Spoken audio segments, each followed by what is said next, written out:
Good afternoon. This is Sam Vaughn for Sam Sports Report. The Tigers rallied and were able to pull out, and were they able to pull it off? That's the question mark. Well, they began with a touchdown by the Tigers and scored on the first drive. An extra point was no good with a new kicker out there. KU would get it and score a touchdown. And then Bro Paruya fumbled. Suddenly the Jayhawks were up 14-6. The Tigers punted, and it was another third down for conversion for Kansas, a long one of 50 yards. And now the Hawks were on their way to making it 21-6. The Tigers got a third down and 9 and a 3rd and 3 as well. Then another 3rd and 3. A 4-yard gain from the 23. They got another 3rd and 3. And that was the score. It was now 21-13. The Jayhawks had a disaster of a play down in their territory, a safety that could have been even worse. A touchdown was avoided. That field goal made it 21, and then they scored a field goal on the drive that made it 21-18. It could have been 3 more points, or 2 more points, depending on which way you went, and it would have been 21-21 or 21-20. But the Jayhawks avoided disaster with recovering their own fumble, but still got a safety out of it. The Jayhawks would punt, and the Tigers would get the field goal. They evened the game at 21 at half. The Tigers would turn over the ball on downs from a 4th and 4 from Kansas, from the 35. The Jayhawks would respond with a field goal, getting a 3rd and 11, a 3rd and 4, but the Tigers would stop them at the 16. That's why the score was 21-21. The Tigers would score to take the lead 28-24, 3rd and 3, 26-yard play to Daniel Blood down to the 29, and a 3rd and 3, 11-yard pass for a touchdown, and an extra point was good. 28-24, Mizzou. Jayhawks, though, would take the lead back. At 31-28, a big play by Deshaun Hankin and a catch by Emmanuel Henderson, a 25-yard plus catch, and that would eventually lead the Jayhawks to taking the lead at 31-28. The Tigers had a big play, and to be honest, I didn't think they would go for it on 4th and 7, but they did, and they got a gain of 10. And another 4th and 1, they got a gain of 27. The Tigers were really efficient on 4th down. And that big play in the 4th and 1 was to Brett Novot, lead touchdown to take the lead. A big spike gave him the lead, and that big spike might have been the biggest play of the game. Except they had one more play that might have been the biggest play of the game. A punt, a 2nd and 9, 63-yard run. Jamal Roberts bandles to the end zone. That put the Tigers up 42-31. A interception of the gun permanently into the game at the bell. The interception put a bell on the ring to end promptly the game. The Tigers win 42-31.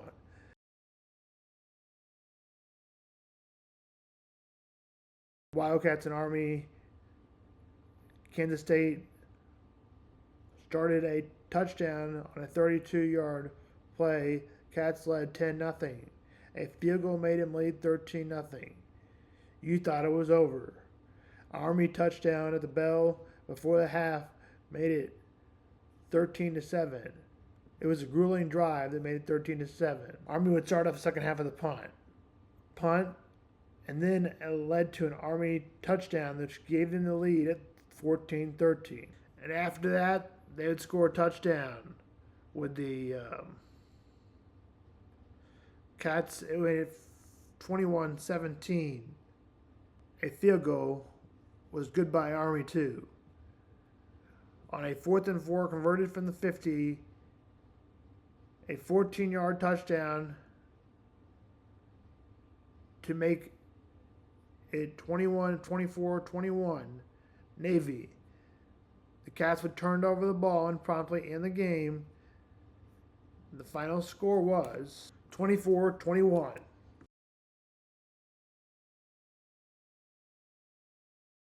Number 12, Arizona State and Mississippi State met up. At the end of the game was a touchdown by Mississippi State. Arizona State would have a chance to win it, but Arizona State would, on one play, throw it back to the other team, and that's what made it the score of 24-20. Mississippi State wins. Iowa State came down to the wire. It was a field goal that tied it at 13, but with 4:52, Iowa would take the lead with a field goal of 16-13. But Iowa State defense came through with a sack and another sack, 2 sacks in a row. It was a 4th down and 15, really hard to do. That 2nd and 4 also came 3rd and 11, and all of a sudden became 4th and 15 with the second sack of the game, which promptly ended the game for the Iowa State Cyclones to take it 16-13. And then we had an upset, and an upset I mean upset, as South Florida beats the Gators. And here's how that happened. It was 16-15, Florida. They missed an extra point, missed a field goal, did the USF. But a punt gave them a chance to get a field goal, and they would go down and kick the field goal with 0 seconds left in the game. It was a 20-yard field goal, so it was a short field goal that made it 18-16. And the South Florida Bulls sprint the field. What was the South Florida Bulls as they beat Gators 18-16. So that was the big setup today. South Florida beats Florida.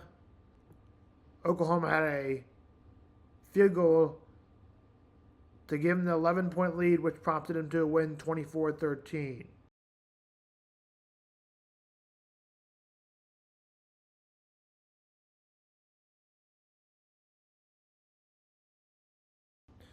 Here we go on NFL football, the 12 o'clock game on CBS.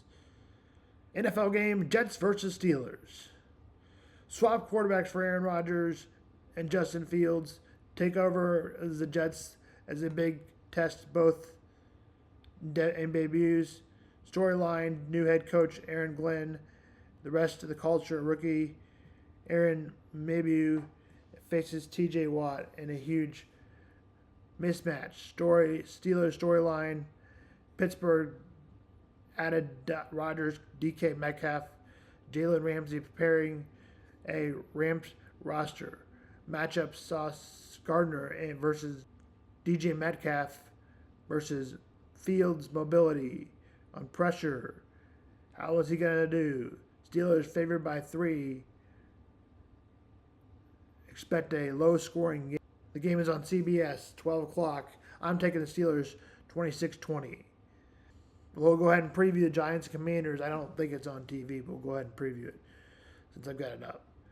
Giants leading the defense of hoping Daniel Jones and the offense find consistency in 2024. Saquon Barkley departure, running back, so they will need the young backs to step up. Commanders, Washington, seasoned rookie quarterback Jalen Daniels brings extreme mobility of their offense, especially up front, despite trading away Trace Young and Montez Sweat last year. Key factors: can the Giants' O-line hold up against Washington's pressure? I'll take the Commanders. Can Daniels make plays without turnovers is the key. Jaden Daniels. Rest of the games.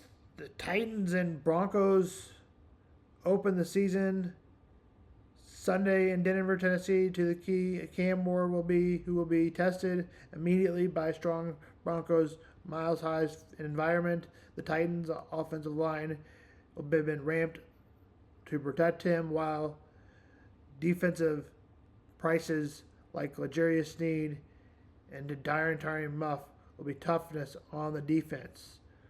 For Denver, enters its second year target and RJ, while pass rushers could cause problems. Spread, the Broncos 8 points. Key matchups. Broncos defense leads to a 28-14 lead. Kick is at 3:25. CBS late game is the Green Bay Packers trying to stabilize the offense. Wide receiver, offensive line, defense has been playmakers lack consistency. Jordan Love will play, so forget the quarterback scenario or whatever they were trying to do. Jordan Love will play today, as it looks. Detroit receivers could exploit the secondary, especially on third down. Rushing attack, both teams have the capable rushers, but whoever the clock may swim to mention. Predictions, the Lions' home field advantage, firepower gave them the edge. The Packers will need to turn over the ball less and strong defense effort to keep them close. I'm going to take the Packers in a big upset. The rest of the games that we didn't mention, we'll just go over all of them again just to clear it up. Buccaneers and Falcons kick at 12. Fox. 12 o'clock, the Bengals and the Browns kicked Fox. 12 o'clock, the Dolphins and the Colts kicked CBS. 12 o'clock, the Raiders and Patriots kick CBS. 12 o'clock, CBS, the Cardinals and the Saints kick. 12 o'clock, the Steelers and the Jets play. 12 o'clock, Giants, Commanders. 12 o'clock, Fox, Panthers, and Jaguars. Now remember, all these games are not, of course, announced on Fox in your local area, but some of them are. Go to Guide to figure that out. Or get the NFL ticket. You'll get all of them. On Fox, Tennessee, Broncos host. On Fox at 3:05, the Seahawks and the 49ers. On 3:25, national CBS game, Lions and Packers. At 3:25 p.m. again on CBS, Texans and Rams. And on the 7:20 game tonight, the Ravens and Bills. We will preview that right now.